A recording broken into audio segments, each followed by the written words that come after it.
Here in Georgia, as in the whole of the Soviet Union, we have lived without God for over 70 years. Churches were closed, and it was even dangerous to admit to being a believer.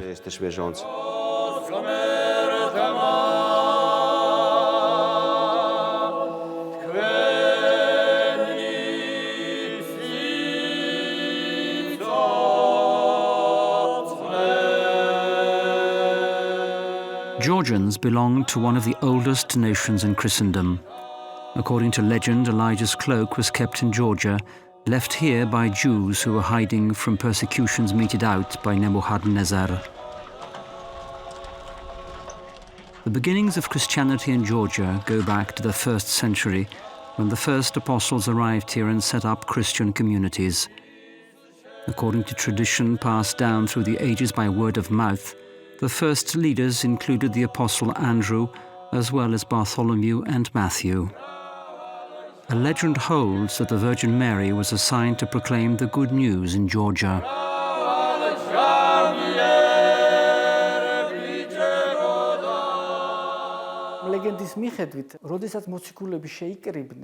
According to legend, Mary was present when the apostles got together to decide who was to go to which country to proclaim the gospel, and Georgia fell to her. However, Our Lady was taken up to heaven and thus was unable to go there, and so the apostles went instead. That is why there is such a strong cult of Our Lady in Georgia.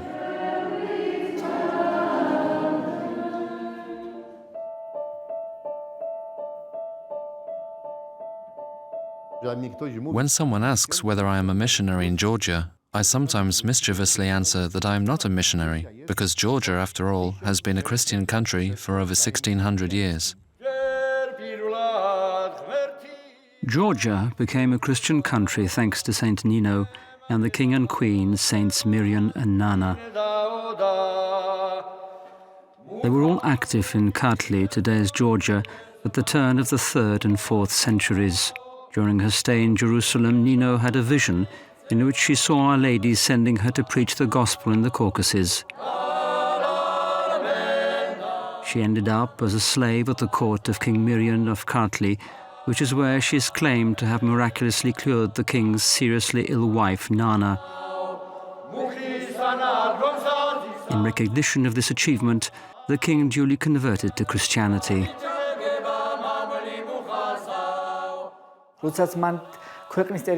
When Nino arrived in Georgia, she took 2 grapevine twigs, which she intertwined into her hair and arranged in the shape of a cross, the basis of the famous St. Nino cross, which also happens to be very similar to the Holy Cross that was used by Pope John Paul II. Legends as well as oral tradition attribute many miracles and healings to her, which in turn led to a powerful and swift conversion of the Georgian nation, as well as the firm establishment of Christianity in Georgia.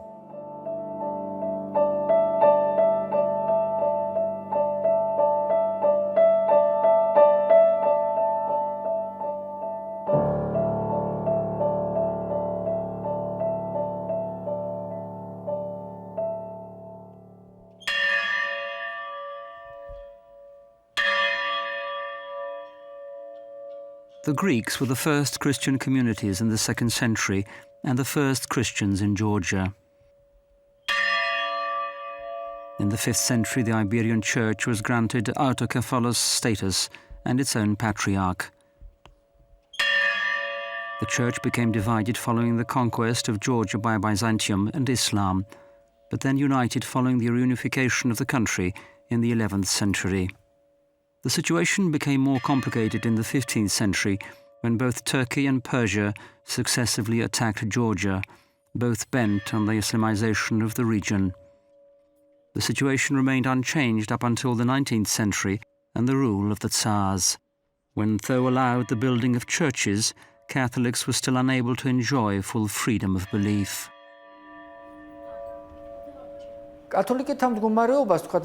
Georgia was annexed by Russia in the 19th century. The plight of Catholics in the 19th century was intriguing because of the country's noticeable cultural development. For example, 19th century Catholicism left Georgia with a great cultural legacy. We have many great Catholic innovators, both in the arts and sciences, as well as music.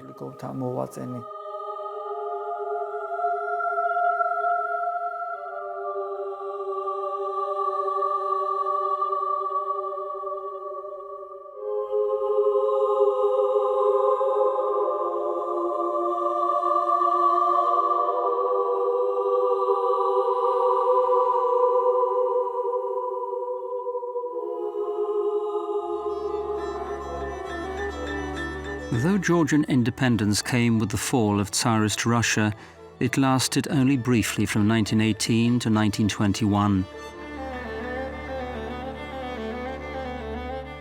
Independence ended when the Red Army invaded the country in 1921, unleashed a bloody terror, and incorporated Georgia into the Union of Soviet Socialist Republic.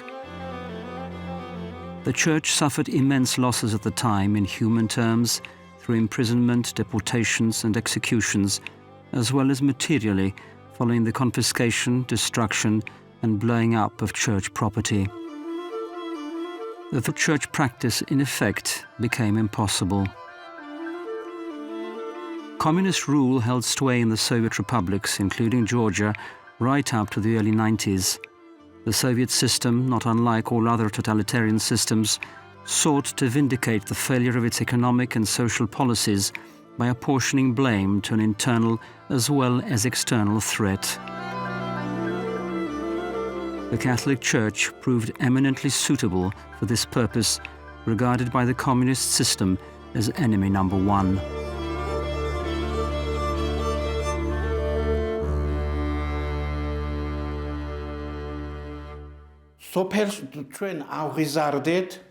We were brought up in communist times to be atheists. Teachers said that there was no God. They taught us that only power and natural law existed, subject to scientific study in order to determine the basis and framework of life.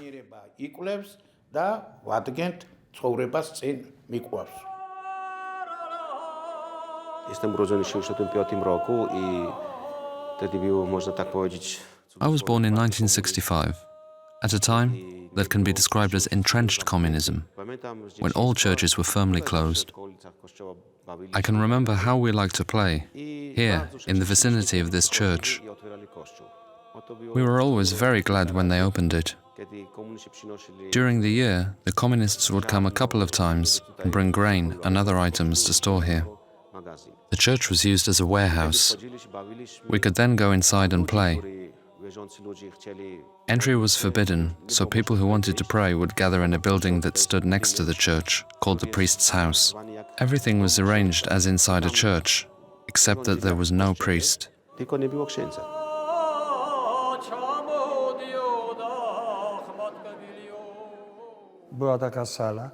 There was a hall where people gathered throughout communist times. On Sunday, grandmothers would come with small children. They weren't allowed to bring older school children. They primarily recited the rosary.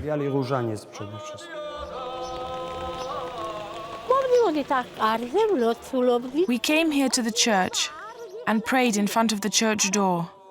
We never denied our faith.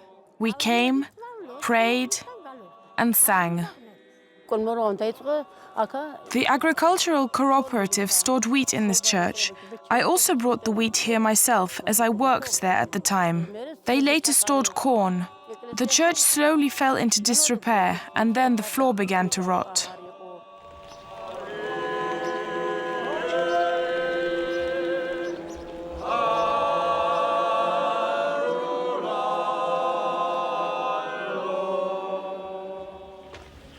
Deda, mama. My parents worked in a school. They couldn't talk freely about their faith. I remember when we used to drive from Valẽ into town. We used to pass a beautiful church on the way. We used to go inside and pray, light a candle, and then drive on. Nobody could learn about this, because you could be thrown out of work. I don't remember the event, but my parents recounted how they took me to Tbilisi in secret and had me baptized in a Catholic church. I knew I was a Catholic from that moment.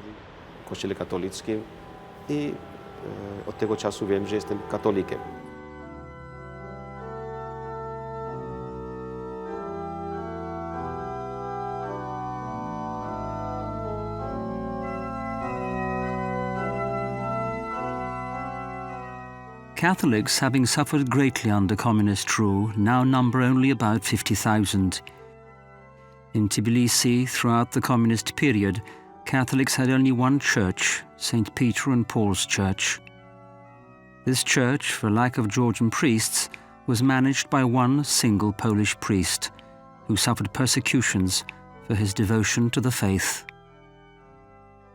Nie uczyć katechizmu. I wasn't allowed to teach the catechism in church. They used to say, "The Orthodox don't teach, so neither will you."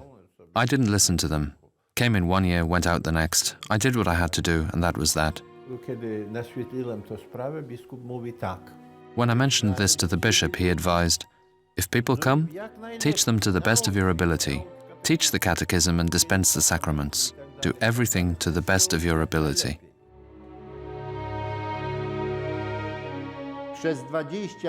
Father Jan Śnieżyński and two Eucharistic nuns stayed together here for 25 hard years, during Brezhnev's, Chernenko's and whoever else's time, Andropov's. And thanks to these people, beaten and persecuted, this church and community survived.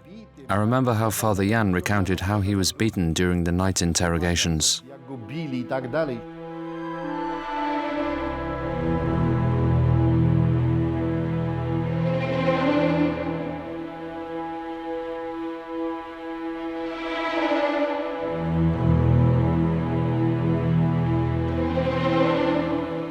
Tacy ludzie jak ksiądz Jan Śnieżyński to powinni zostać, ja nie wiem. People such as Father Śnieżyński should become cardinals. It's thanks to such people that nobody remembers or talks about that the church has survived here.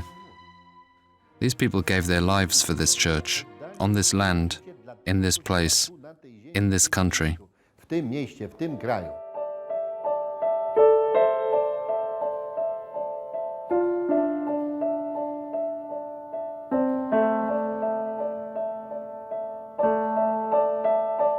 In 1991, a newly independent Georgia emerged, battered from the dissolution of the Soviet Union. Once an affluent part of the USSR, the deteriorating relations between Georgia and Russia soon resulted in the disintegration of the Georgian economy. Healthcare in Georgia, once the envy of the Soviet Union, collapsed. Georgians, once used to inexpensive energy from the USSR, were confronted with rampant prices and energy cuts. Manufacturing, dependent on the near-exclusive trade with the USSR, crumbled with an explosion in unemployment and profound poverty. This economic collapse was mirrored by a moral collapse. There was no private property here for 70 years. There was practically no church for 70 years. People weren't taught religion or the commandments or about spiritual fundamentals or moral ones. Nobody taught us. For who was to do it? Nie uczyło się, kto to miał robić? Si è creata una grossa confusione nelle coscienze. Great confusion reigned in people's consciences between what is just, morally acceptable, and what is socially admissible. To create a real evangelical consciousness became a real problem. To the problem of people's ability to distinguish right from wrong, one must also add man's sinful nature. A relativization of the human person came about.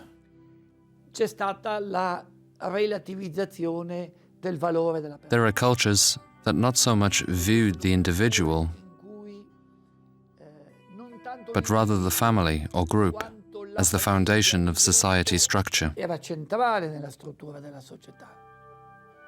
Tutto questo si è affievolito. All this had disappeared and the human person became something relative.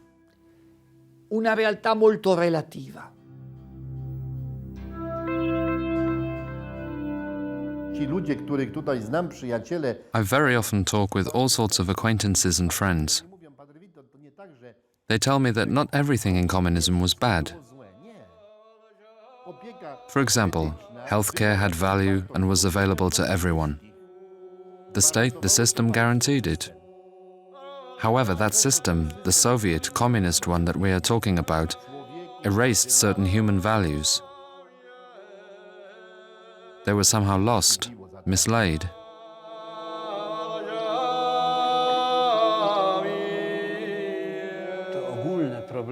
These general problems are relics of 70 years of communism, of a life without God, of this Homo Sovieticus, who said one thing, thought another, then did something completely different. That mentality somehow survives, and indeed life continues without any reference to either conscience or faith. Wiary nie ma. All this continues to this day. It's firstly the fault of a lack of ideology, and then of a communist ideology that replaced religion.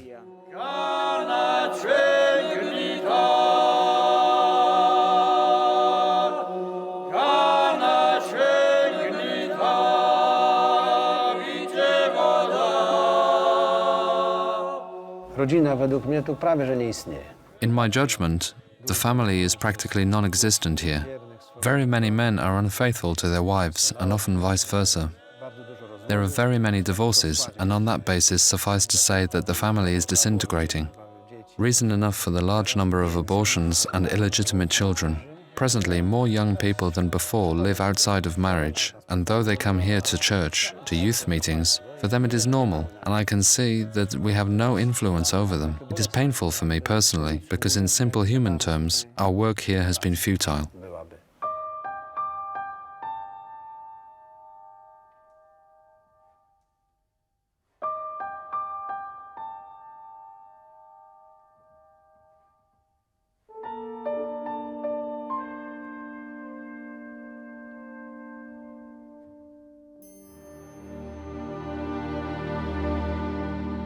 Communism in Georgia has on the one hand led to the disappearance of any spiritual or religious life, whilst on the other to a total collapse of the economy. The majority of huge factories have been closed and many workplaces lost, leaving thousands of Georgians without a job. Unemployment and shocking poverty have grown to unimaginable levels. Ci ludzie wegetują. These people just vegetate. And there is so much poverty, because refugees who have come from the villages in search and in the hope of finding a better life in the bigger cities have found none. Presently in Georgia, only memories survive of the huge communist factories that used to employ tens of thousands. We are presently on the site of one of the largest of those former factories that apparently employed over 12,000 people, an entire district of which presently nothing survives. W tej chwili z tej fabryki nic nie zostało. Broken up, sold off, so-called privatization. Your house is burned down, you've lost your job or fallen ill. The state doesn't care, there's nothing. No benefits or pensions, only an allowance of 80 lari. What can you buy in Georgia for 80 lari? A little over €1 a day. To jest trochę więcej jak €1 dziennie.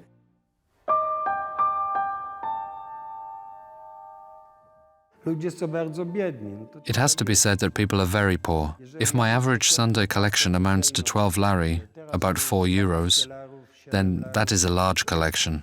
This was the first Mass in this church, so the collection was very large, 27 lari, about €9. There's no sense in comparing conditions elsewhere.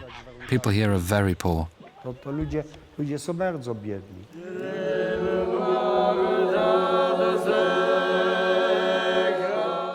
Poverty, unemployment, and a lack of any prospects for the future are the reasons for the growth in economic immigration, especially among young Georgians, and a direct consequence of a fall in the number of inhabitants from 5 to just under 4 million people.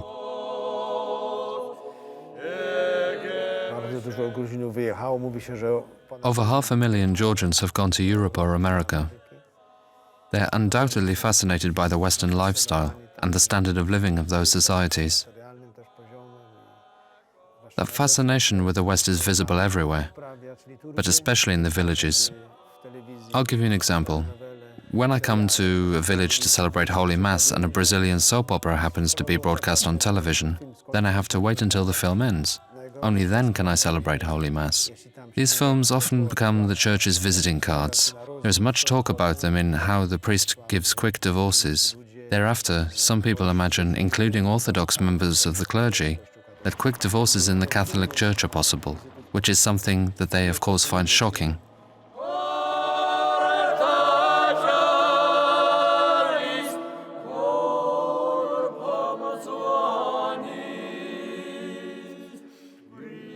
Przed laty jeździliśmy do kościoła co niedzielę i było małżeństwo. Several years ago, we used to drive to church every Sunday. There were a couple with 2 daughters there. They came to church, once with one daughter, once with the other. One Sunday, I unthinkingly simply asked, "Why do you always come to church with one daughter?" They were stunned by my questions. I immediately realized that I had said something wrong. They explained they only had one pair of shoes.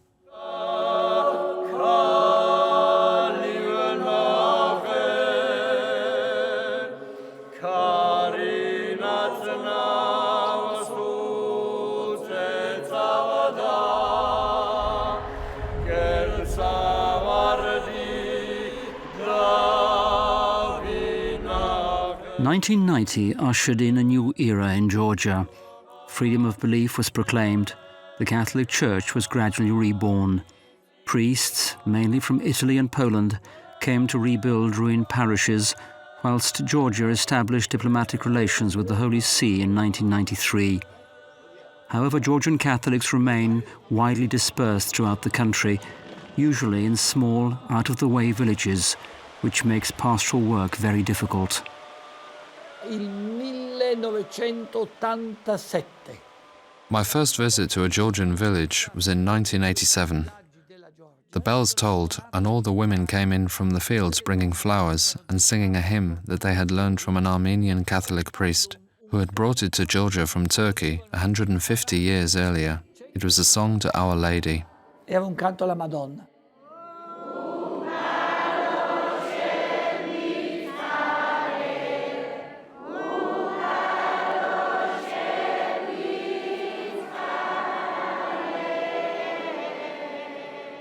E anche quello è stato un avvenimento, era la prima volta che vedevano un vescovo. It was the first time they had seen a bishop. There were tears and emotions, but above all a sentence that many repeated. We cannot believe that the Pope knows that we are still alive. Sappia che siamo ancora vivi.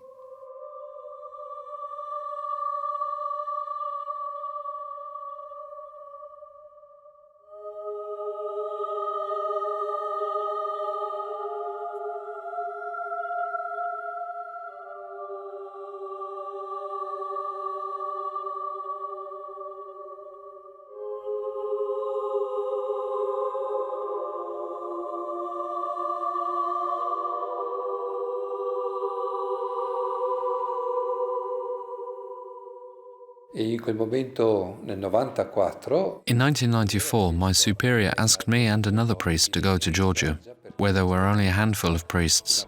When we arrived, the apartment we rented had electricity, water, and a gas supply. Within 3 months, there was no electricity, water, or gas supply. We had to heat ourselves with a stove, cook on the stove as well as draw water into a bucket. si doveva scaldarsi con To all that, the difficulties of learning a new language. Such were the beginnings. After some 3 to 4 months of study, the then nuncio decided to send us directly to Kutaisi to begin work in the western part of Georgia. We began by trying to bring the first Catholics together. direttamente a Kutaisi e iniziare la When we arrived in Georgia, the beginnings, though hard, imbued us with enthusiasm. We began with the sign of the cross in the name of the Father and the Son.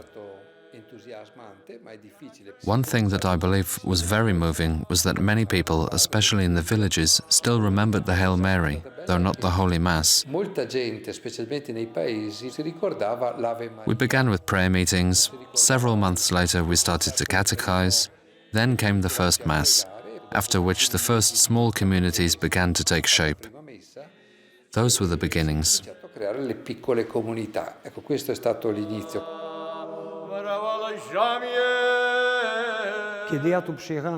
It was winter when I arrived here for the first time with a Bernardine priest. The church was full of people during workdays every day, because this was all for them. Because a priest had come to them.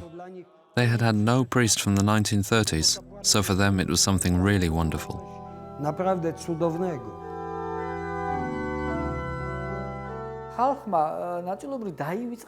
People had forgotten the rite of the Holy Mass. When one of the priests arrived in the 1990s and began to celebrate the Holy Mass, based on changes introduced by the Second Vatican Council, in other words, when he began to celebrate the Holy Mass facing the congregation, people were much surprised, because they had been used, especially older people who remember the pre-council rite, to the Holy Mass being celebrated with the priest with his back to the congregation.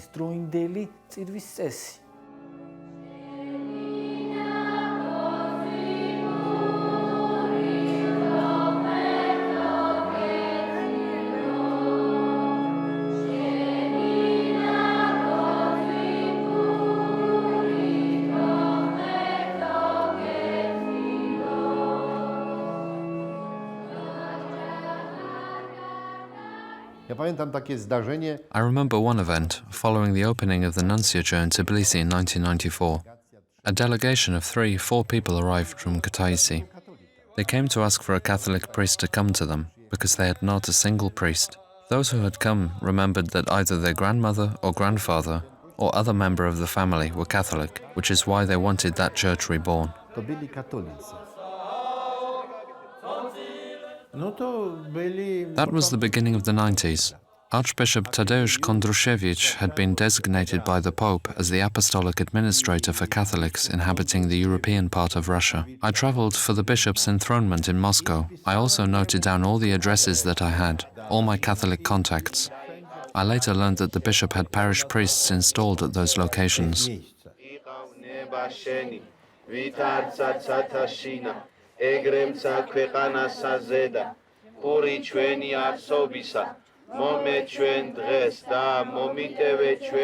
Ja byłem w Valẽ proboszczem. I was a parish priest in Valẽ. In the beginning, I was unable to get the local parishioners to give me the key of the church. Others claimed that whoever attended church would receive $100 from me, from the Vatican, that I wanted to steal the gold from the church. They saw me order an organ for the church. They saw me bring a new tabernacle from Poland and other things. It was only then that they understood that I had not come to rob them, but to serve them. Żeby coś dla siebie zdobyć, ale żeby nam służyć. One moment, please. I have to write everything down.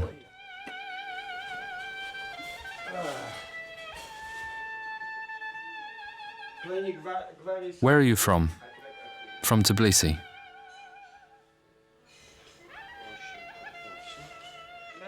Has your wife been to confession? Yes, she has. When? About a year ago, I believe. I have to visit her so that she can confess and receive Holy Communion. Father Misha has been. Father Misha was here? When? A week ago. Good. Thank God.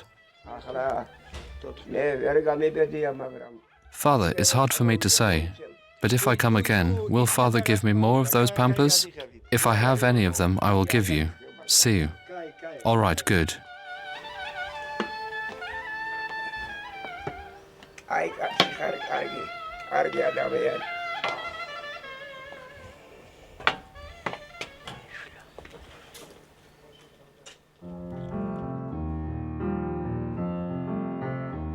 Before the communist period, Georgia numbered 90,000 to 100,000 Catholics. But after 70 years of an atheist Soviet system, today there is only one Georgian priest in Georgia. The others are Poles and Italians who are translating the Roman liturgy into the Georgian language.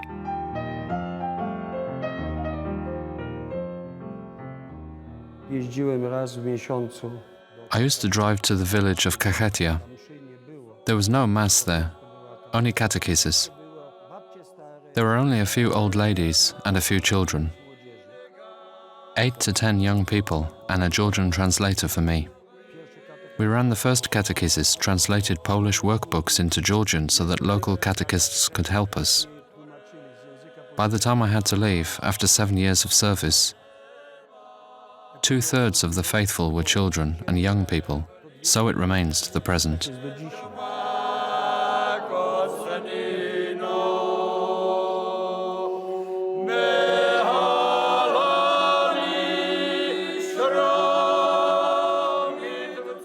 Wielu księży, kolegów mnie Many priests and friends urge me to stop this work and leave. But how can one leave these people?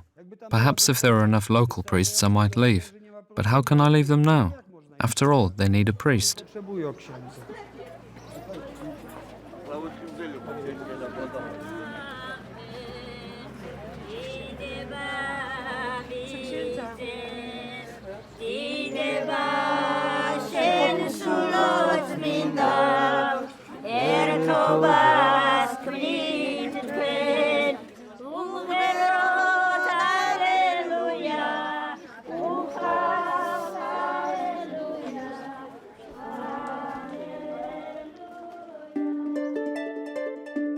The scars of 70 years of state atheism combined with increasing materialism and secularization has resulted in a lack of vocations to the priesthood. The Church, in its efforts to reach out to the dispersed faithful, relies heavily on the work of local catechists. I remember when I arrived in Georgia, there was just one catechist for the whole of Georgia, whilst I recently bestowed diplomas on 45 freshly trained catechists, in other words, on people who had completed a 2-year preparatory course. I would go so far as to claim that because of a shortage of priests, they find it easier to assume their responsibilities.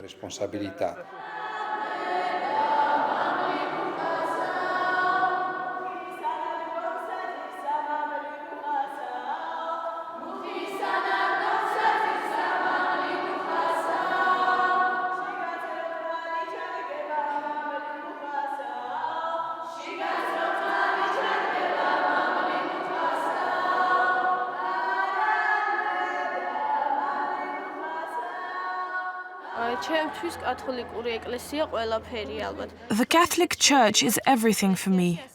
When I go inside my church, I feel as if I was in my own home.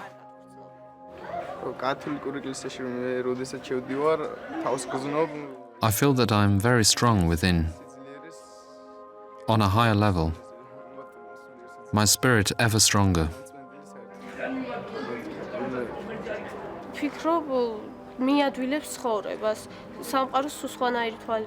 Holy Mass on a Sunday charges me with energy for the whole week.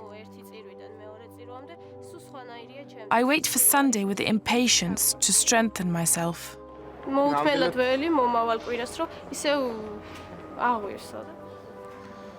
The Catholic Church truly helps us a lot.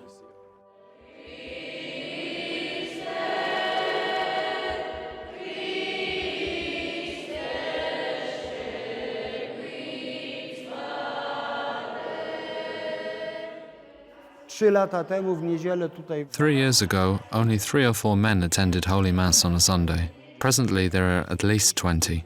They are still a bit ashamed of going to church. They laugh at each other afterwards, but we had catechesis with the men. The first men's rosary group in Georgia is based here. tutaj mężczyzn.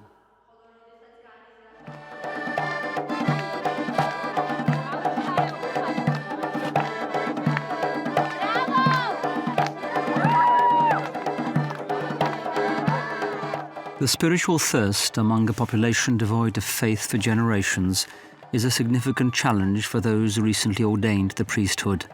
Father Zurab, the first Georgian priest ordained after the communist collapse, has worked in the region of Valẽ for several years. It is only now that he sees the fruits of his pastoral work, a growing interest and deepening faith amongst the young.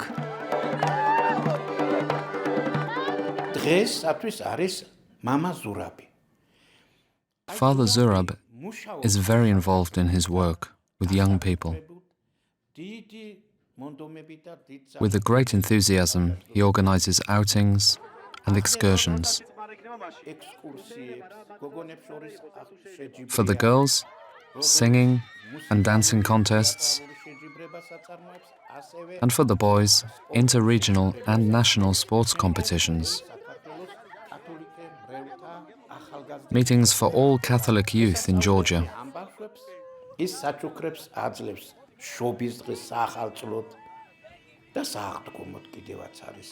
He also organizes groups of altar servers, as well as catechesis for children and young people. They're very interested in that.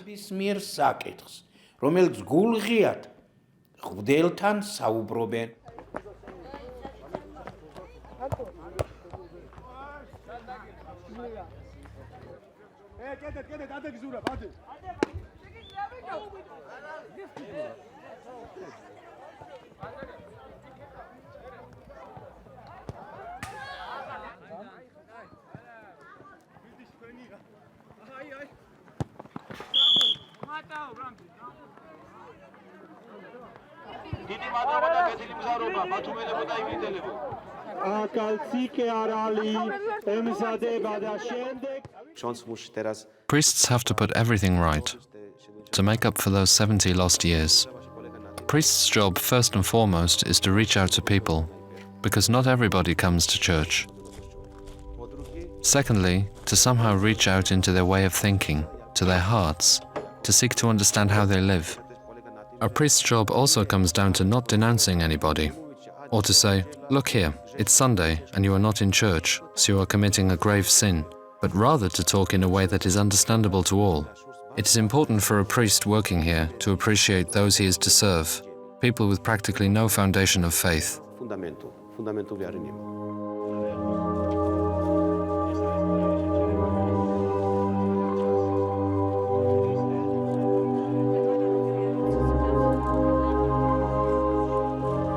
The specific nature of the resurgent Catholic Church in Georgia is that most participants are either old people or children. Sunday Holy Mass often becomes an opportunity for a social gathering.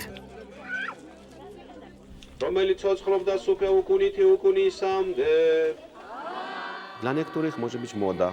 Some come out of courtesy, others because it's fashionable, especially young people, because they can meet here, because Valẽ has no cinema or theatre, no places to which young people can go and have fun.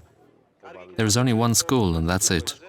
When the Gospel is read or we are on our knees, they gossip at the back and so on. No wonder. One must be patient with them, as well as with those who are at work on a Sunday.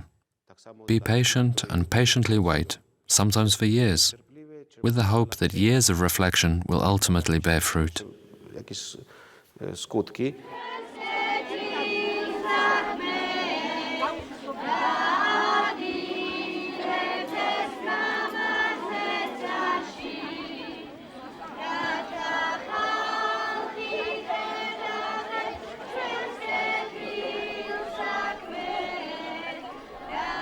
Tu rodzice w ogóle nie chodzą. Parents, by and large, do not attend Holy Mass here, whilst the children come. That for me is a miracle, truly a miracle of God's grace. If I remember correctly, the first Holy Communion took place in Valẽ in 1998. It was the very first, attended by about 20 children.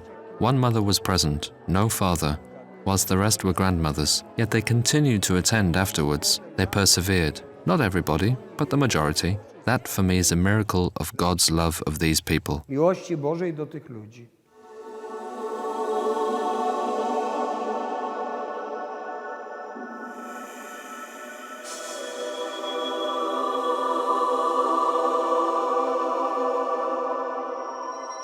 Priests working in Georgia are doing their utmost to strengthen Georgian Catholics in their faith. Following a mass return of people to the church, there is now a mass exodus of the faithful away from religious practices. Priests, nuns and Catholic volunteers work in Georgia on many levels, spiritual as well as charitable. The fact, however, remains that this is but a drop in the ocean of needs.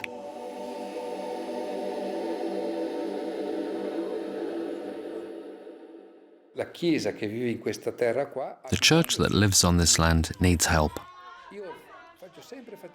I'm grateful to aid to the church in need because it supports us in matters that I believe are key to the future. We are determined to ensure that the money we receive from various churches should be wisely spent.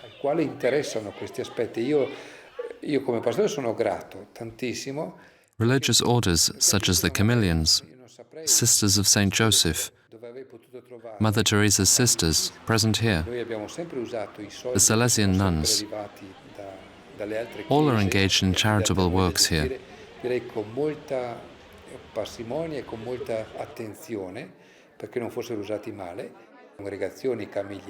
think that these three legs of the Catholic Church, formation, catechization, preaching of the good news, charity and liturgy, are present without any doubt in our church. The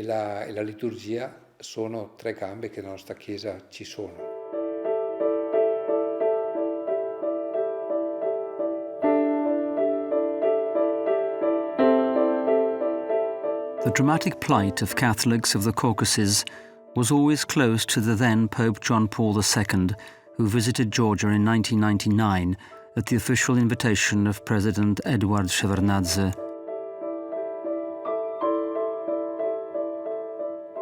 Georgia's Orthodox Church was against the visit to begin with, mainly because there was practically no ecumenical dialogue in Georgia to speak of at the time.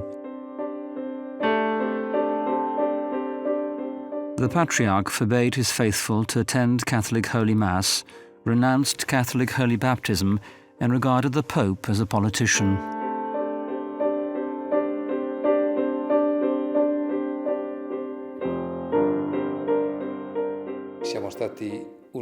Georgia was the first country in the Caucasus to welcome the Pope at the invitation of the President and not the Patriarch.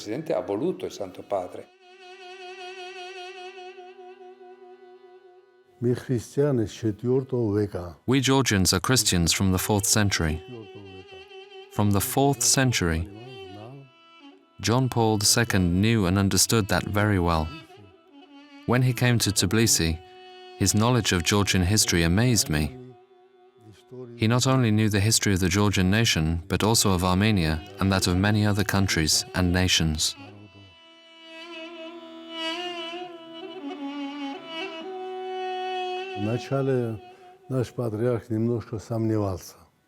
Our Patriarch had doubts to begin with. He wavered, but later, after 2 or 3 meetings, he said that I was right, and that it would be good if the Pope came to visit Georgia. The meeting was very cordial, the conversation very friendly. As for everybody else, so also for the Patriarch, this was an exceptional occasion.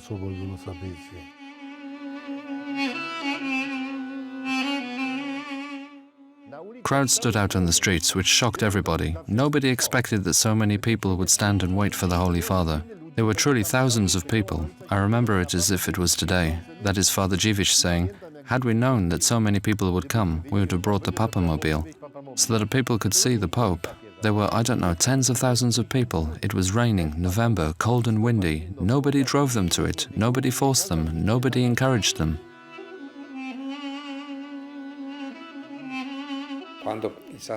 When the Holy Father was celebrating Holy Mass in the sports hall, the radio warned that whoever was Orthodox and attended Mass would be committing a grave sin.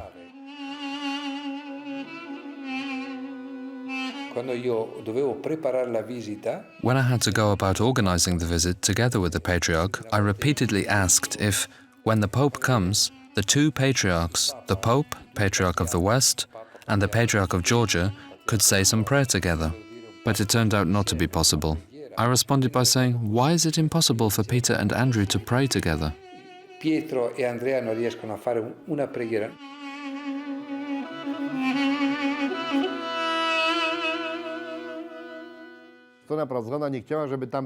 The Orthodox side did not want to hear of any joint prayer, even Our Father. They lit candles, a gesture, a symbol. However, the fact of their meeting, of being together in this place, the heads of the Catholic Church and Georgia's Orthodox Church, is important for me. And that they met and talked in private in the Patriarch's residence. The conversation was very personal and friendly. And more than just that, it went beyond our boldest expectations. I believe that Georgia and Georgians welcomed the Holy Father, even though the propaganda, the radio wasn't always sympathetic or positively inclined. There were, in effect, no negative consequences. No consequences. Perhaps, in fact, the opposite. Żadnego skutku to nie miało, żadnego skutku, a może przeciwny nawet.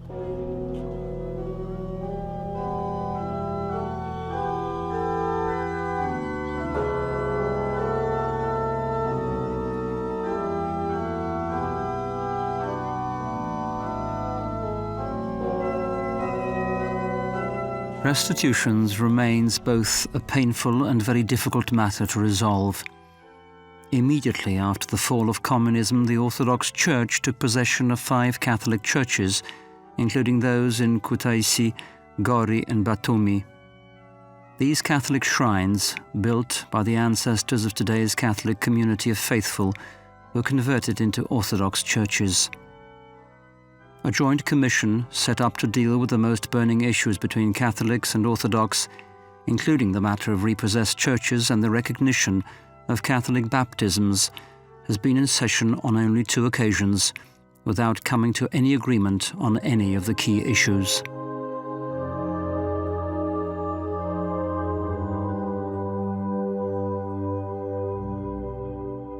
The Orthodox Church does not recognize our baptism. As a consequence, it cannot regard us as Christians, because if it does not recognize my baptism, then I am not a Christian.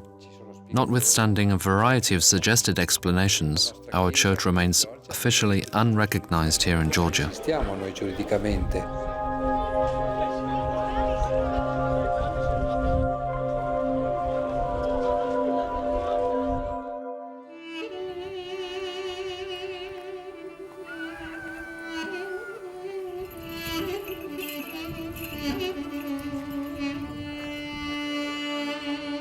Penso che la presenza della Chiesa cattolica I believe that the presence of the Catholic Church here in Georgia is a great sign of divine grace, per la Chiesa cattolica solo not only for the Catholic Church, but also for the Orthodox Church.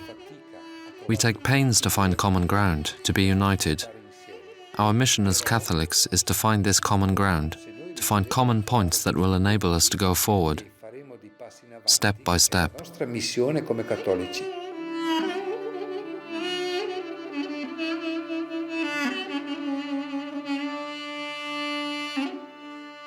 Myślę, że I believe that we should try to do everything to have good relations with the Orthodox Church. Sometimes one has to pretend not to see, hear, or remember something. We need to find a place for the Catholic Church in this country, because it had been here many centuries ago. It is not the case that we arrived here with the fall of communism. No, we were here centuries ago. The Catholic Church has been here for centuries.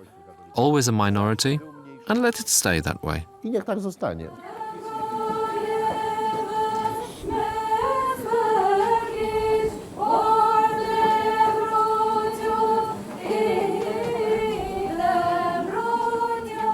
Qui in Georgia non abbiamo la missione di fare Here in Georgia, we don't want Orthodox to become Catholic.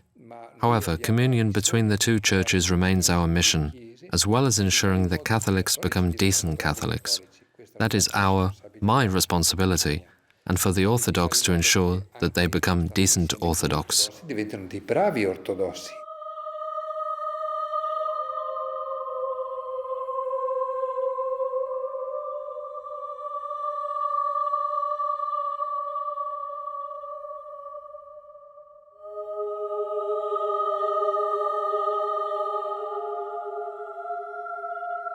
Io ricordo quando I remember when I first went to visit John Paul II, after my appointment as Apostolic Administrator, and asked him, "Can Your Holiness dedicate a few words to me personally?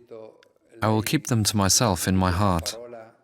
He looked at me and said, "Patience, patience, patience, and patience."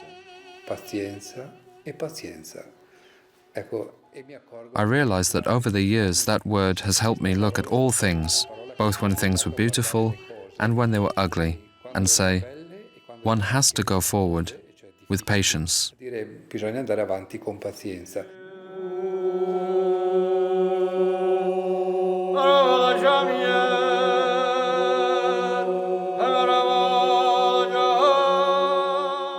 Naprawdę Truly, as a church, or as churches, we have a lot to do here. This is a terra conosciuta. This remains a land to discover. Truly an immense opportunity for action. For having saved but one human being, one life, we have saved the whole world. jedno życie to jest cały świat.